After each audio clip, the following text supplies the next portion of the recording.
Bonjour tout le monde, ici Guillaume Tremblay-Galland, directeur général du portail VIH-Sida du Québec.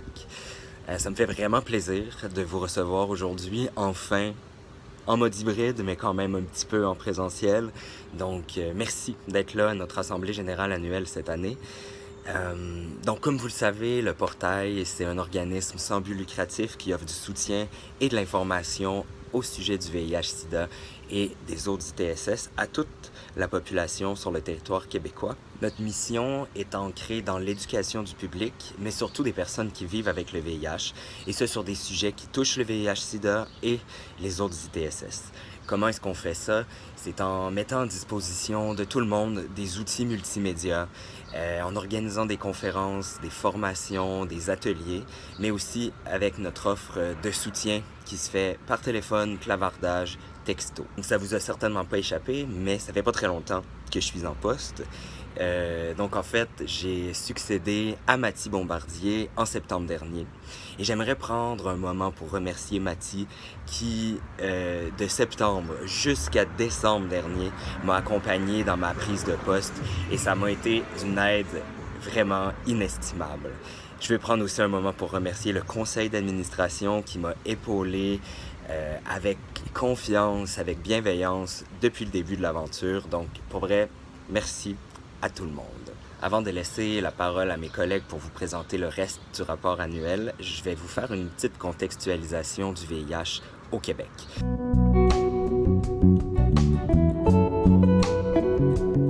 Donc, ce que je vous donne, ce sont des chiffres qui nous viennent de l'INSPQ et qui datent de 2020.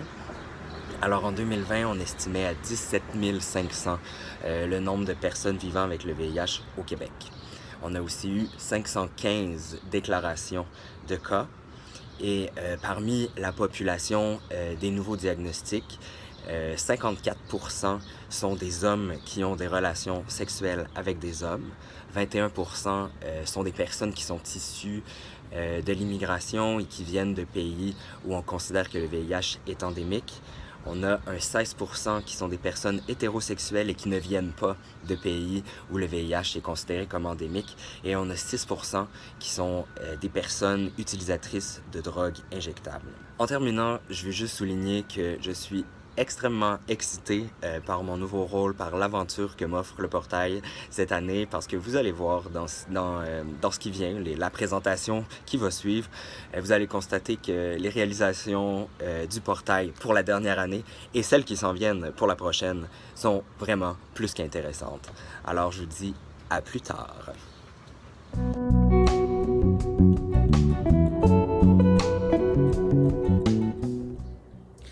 Cette année au portail, ce sont 1311 interventions qui ont été effectuées au volet soutien. 38% ont été faites par texto via notre plateforme Sextinfo, alors que 36% ont eu lieu par clavardage et le reste des interventions se sont faites par courriel ou encore par téléphone. Si on ajoute les interventions qui ont été effectuées à InfoRPS, qui totalise 804 interventions, ça nous donne un total de 2115 interventions pour l'année 2021-2022. L'intervention, c'est pas simplement un nombre d'interventions effectuées, mais c'est aussi du temps passé avec chaque personne, du temps de qualité à écouter, à faire preuve d'empathie, à référer les personnes vers les bonnes ressources. Donc au total, nous avons effectué 23 488 minutes d'intervention, ce qui représente en moyenne 18 minutes par personne.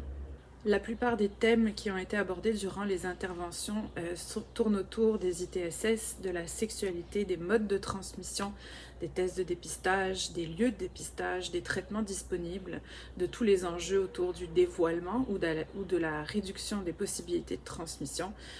Ensuite, on a une grosse partie de nos interventions qui concernent les services du portail et le référencement. Nos ITSS les plus souvent abordés sont le VIH en premier lieu, chlamydia et gonorrhée, ensuite on a syphilis et RPS. Cette année, durant mon stage de finissant en sexologie de l'UQAM, j'ai eu la chance d'être intervenant au volet InfoRPS. À raison de 2 jours par semaine, j'ai réalisé de nombreuses interventions téléphoniques et par courriel en offrant de l'écoute, du soutien et de l'information aux personnes concernées par le virus de l'herpès. J'ai également effectué 4 relations d'aide individuelles et j'ai conçu un atelier sexologique sur la thématique du dévoilement à ses partenaires en contexte sexuel.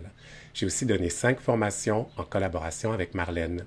Cette expérience de stage m'a permis de mettre en pratique l'intervention sexologique. J'éprouve une grande fierté d'avoir réussi à faire une différence dans cette communauté en offrant le meilleur de moi-même durant toute cette année.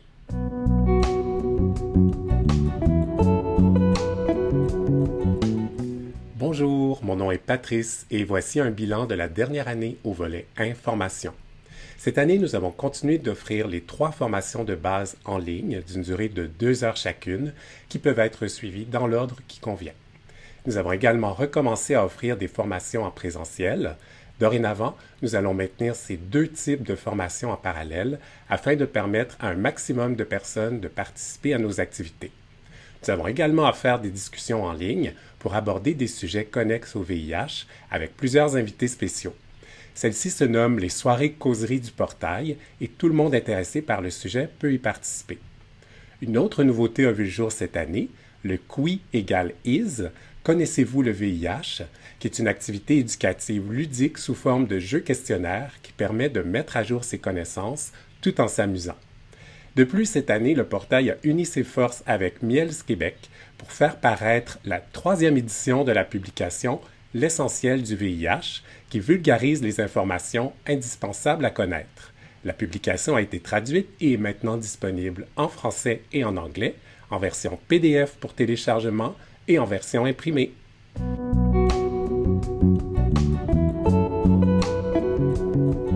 Bonjour!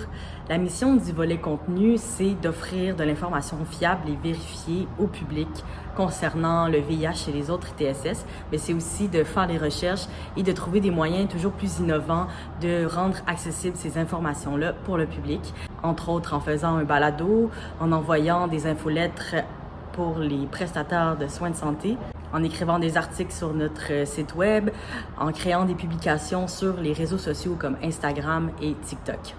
Cette année, il y a aussi le projet balado Détour en cours qui a pris fin. En tout, c'est 12 épisodes qui ont été créés. On est allé dans plusieurs régions, jusqu'au Saguenay, jusqu'en Gaspésie, pour aller interroger les personnes sur leur réalité d'accès aux soins. On recense environ 900 écoutes depuis le début du lancement du balado. Pour l'année prochaine, on peut s'attendre à un nouveau projet balado qui va sortir à l'automne 2022. Ça va porter sur les conspirations et le VIH. On a très hâte de vous faire écouter ça.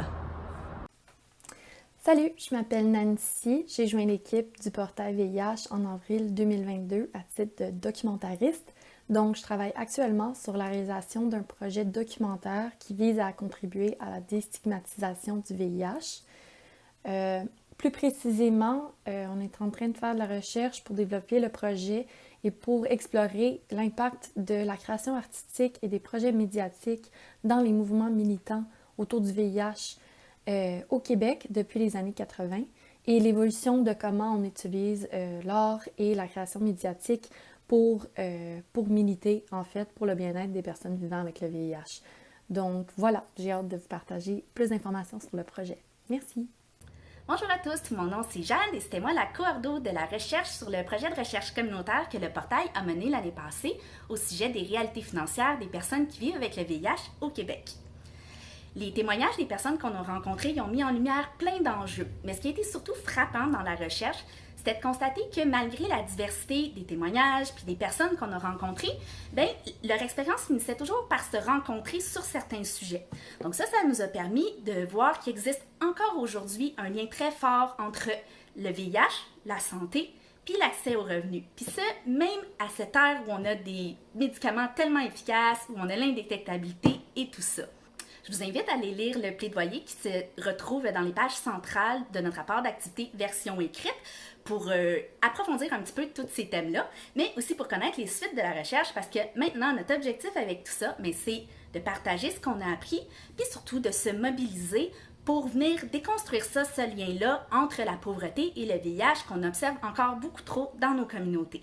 Pour pouvoir continuer ce travail de rayonnement-là et des données de la recherche, mais aussi de tous nos autres beaux projets qu'on a dans notre organisme, j'ai repris en octobre l'année passée les rênes du volet communication et mobilisation au portail. Donc, c'est moi aussi qui va vous parler du volet com.